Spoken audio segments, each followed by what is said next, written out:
Ողջույն ընկերներ, Մայիս Կարիբյանն է, եւս մեկ էպիզոդ, որ պատրաստել եմ, եւ այսօր ուզում եմ խոսալ life insurance-ների մասին, բայց հատկապես ուզում եմ նշել այս թեմայի մասին, որ շատերը մտածում են փոխեն իրենց life insurance-ը։ Այս արդյոք դա ճիշտ գաղափար է։ Դրա մասին ենք խոսալու այսօր։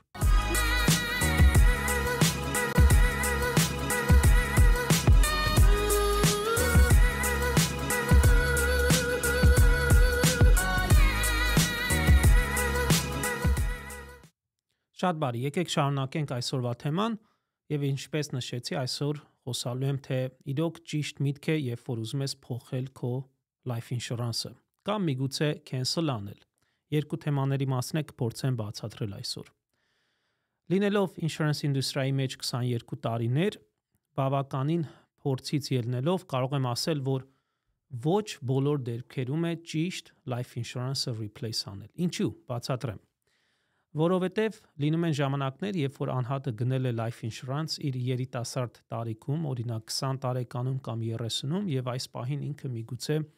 40 կամ 50 տարի է, որից անցել է 10 կամ 20 տարի։ Ոչ ամեն դեպքում է ճիշտ life insurance-ը replace անել։ Cancel ուրիշ բան, եթե ուզում ես cancel անես, որովհետև պատճառ ունես, միգուցե չես կարողանում ֆինանսապես payment-ը տալ, որին ես դեմ եմ իհարկե, ես միշտ ասում եմ cancel անելու տեղը, եթե հնարավորություն ունես insurance-ի payment-ները իջացնես կամ միգուցե coverage-ը իջացնես, որ կարողանաս payment-ները մի քիչ իջնի, այդ դեպքում դա եմ խորհուրդ տալի, որովհետև դա շատ կարևոր բան է։ Բայց հետ գնանք այն թեմային replace անելը, փոխարինելը ճիշտ միտք է թե ոչ։ Ինչու ճիշտ չէ շատ դեպքերում, որովհետև եթե պետք է ուշադիր լինենք, replace անելուց առաջ պետք է հասկանանք ինչ տեսակի policy ունի անհատը եւ որ թվականին է նա ձեռք բերել որ տարիքում եւ նաեւ պիտի հաշվի առնենք իր այսօրվա առողջական վիճակը։ Եթե վերցնենք օրինակի համար այս անհատը վերցրել է life insurance 10 տարի առաջ, այն ժամանակ ստացել է elite rating կամ preferred plus, որոնք նշանակում է բարձր healthy կատեգորիայի գնահատում insurance-ի կողմից, rate-ն այդպես տվել անհատին եւ տարիների ընթացքում նա ունի այս պահին այսօրվա դրությամբ մեծ առողջական խնդիրներ, այդ դեպքում ես խորհուրդ չեմ տալի այդ policy-ն replace անել։ Ավելի խորհուրդ եմ տալի, եթե հնարավոր է, միգուցե անհատը կարող է գնել երկրորդ policy-ն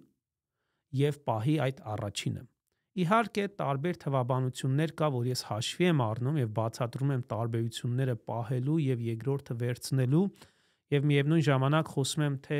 ֆինանսապես նա կարող է երկուսն էլ պահել, այդ բոլոր թվաբանությունը ես անցնում եմ հաճախորդի հետ,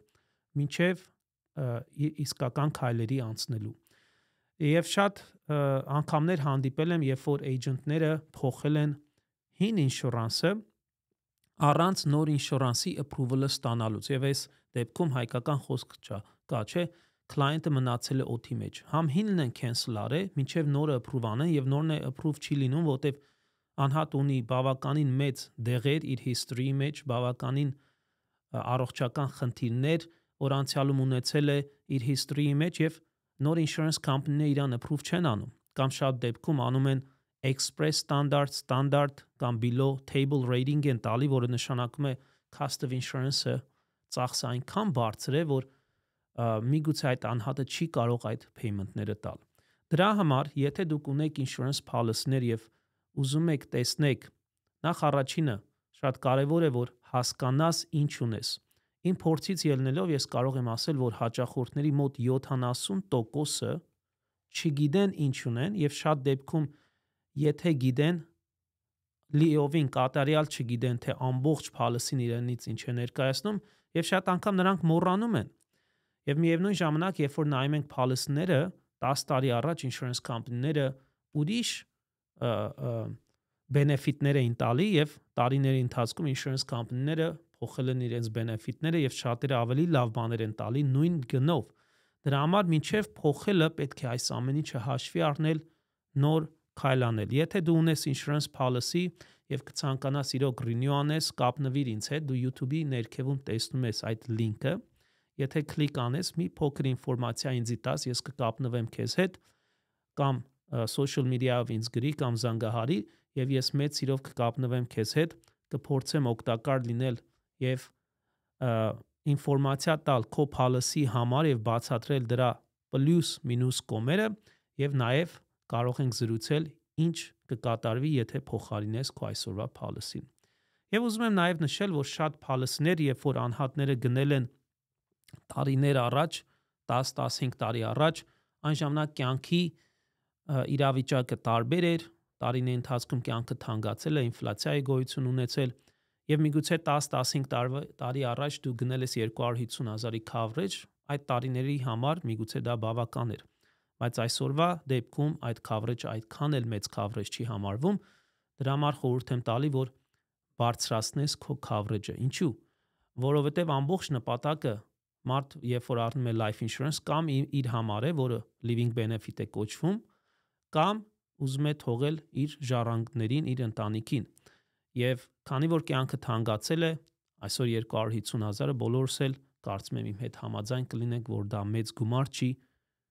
պետք է ավելի բարձրացնել coverage-ները։ Ինչու՞, որտեվ ես հավատում եմ յուրաքանչյուր անհատ, մանավանդ յուրաքանչյուր ծնող ուզում է ավելի մեծ ֆինանսական կտակ թողի իր երեխաներին, իր ընտանիքին, իր spouse-ին։ Ինչու՞, որովհետև դա իրոք կարևոր հարց է։ Այնպես որ հուսամ այս մի քանի թեմաները, որ զրուցեցի insurance-ի replacement-ի cancellation-ի մասին, եթե հարցեր ունեք, կապնվեք ինձ հետ եւ եկեք իմ օֆիսը կամ ես կայցելեմ ձեզ եւ կբացատրեմ, թե արդյոք քո դեպքում կարելի է քո insurance-ը replace անել, թե նորը գնել։ Շնորհակալություն, որ նայեցիք այսօրվա վիդեոն, տարածեք ձեր էջերում, կհանդիպենք մյուս անգամ։ Հաջողություն։